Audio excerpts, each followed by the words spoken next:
आजच्या आधुनिक युगातही आपल्या समाजात काही ठिकाणी जुन्या परंपरांचा प्रभाव इतका घट्ट बसलेला आहे की त्या परंपरांमुळे निरागस बालपणच हरवत चाललं आहे.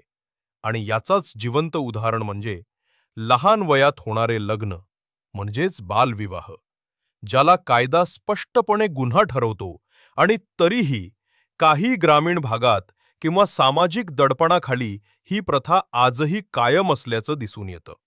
आपल्या देशात प्रत्येक मुलगी आणि मुलाला शिक्षणाचा व भविष्याचा हक्क आहे. पण लहान वयात लग्न लावून देणं म्हणजे त्या हक्कावरच पाणी फेरणं आहे, असं सामाजिक कार्यकर्त्यांचं म्हणणं आहे. मुलगी जेव्हा लहान असते तेव्हा तिचं आयुष्य खेळ, शिक्षण आणि स्वप्नांनी भरलेलं असायला हवं. पण काही समाज घटक अजूनही परंपरा आणि मान या नावाखाली बालपण हिरावून घेतात. प्रशासनानं आणि महिला बालविकास खात्यानं वारंवार जनजागृती करूनही अनेक पालक अज्ञानामुळे, गरिबीमुळे किंवा सामाजिक दबावामुळे लहान वयात मुलींचं लग्न लावून देतात. काही वेळा मुलीच्या सुरक्षिततेच्या भीतीमुळेही पालक असे निर्णय घेतात. पण परिणामी त्या मुलीच्या आरोग्यावर, मानसिक विकासावर आणि शिक्षणावर गंभीर परिणाम होतो. बालविवाहामुळे केवळ बालपणच नाही तर भविष्यही अंधारात जाते. कायद्यानं 18 वर्षाखालील मुलीचं लग्न केल्यास ते गुन्हा मानलं जातं आणि संबंधितांवर कठोर कारवाई होते. पोलीस आणि प्रशासन याबाबत सतर्क असून अशा प्रकरणांची माहिती मिळताच तात्काळ हस्तक्षेप करून विवाह थांबवले जातात. अनेक ठिकाणी स्वयंसेवी संस्था आणि महिला मंडळं सक्रिय आहेत. त्या गावोगाव जाऊन पालकांना समजावतात की मुलगी ही ओझं नाही, तर तीच आपल्या घराचा अभिमान आहे. बालविवाहामुळे गर्भधारणा, शारीरिक त्रास आणि आयुष्यभराचं दुःख तिच्या वाट्याला येतं. त्यामुळे समाजाने या प्रथेचा संपूर्णपणे विरोध करणे आवश्यक आहे.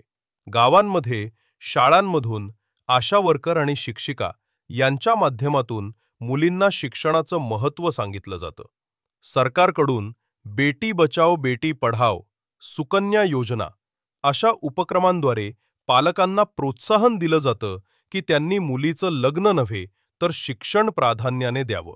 आपल्या राज्यात मागील काही वर्षात बालविवाहांची संख्या काही प्रमाणात घटलीये, पण अजूनही काही दुर्गम भागात ही प्रथा उघडपणे आढळते. रिपोर्टर म्हणून आम्ही अनेक गावात फिरलो. अनेक समाजसेवक, अधिकारी आणि मुलींच्या अनुभव ऐकले. अनेक मुलींनी सांगितलं की त्यांनी ठाम निर्धार केला की शिक्षण पूर्ण करूनच आयुष्याची दिशा ठरवायची. त्यांना शिक्षक आणि सामाजिक संस्थांचा आधार मिळाला. काही पालकांनीही आपली चूक ओळखली आणि समाजासमोर उभं राहून सांगितलं की शिक्षणच खरं दान आहे, लग्न नाही. आजच्या पिढीने या विचारसरणीत बदल घडवला पाहिजे. समाज माध्यमातून, बातम्यांमधून आणि शाळा कॉलेजातून या विषयावर खुली चर्चा व्हायला हवी. प्रत्येक नागरिकानं हे समजून घेतलं पाहिजे की लहान वयात लग्न लावून देणं म्हणजे एका आयुष्याचं नुकसान करणं आहे. रिपोर्टर म्हणून म्हणजे एका आयुष्याचं नुकसान करणं आहे. रिपोर्टर म्हणून आम्ही प्रशासनालाही काही प्रश्न विचारले. काय उपाययोजना आहेत, कोणती शिक्षा आहे आणि समाजाला कसं जागृत करता येईल.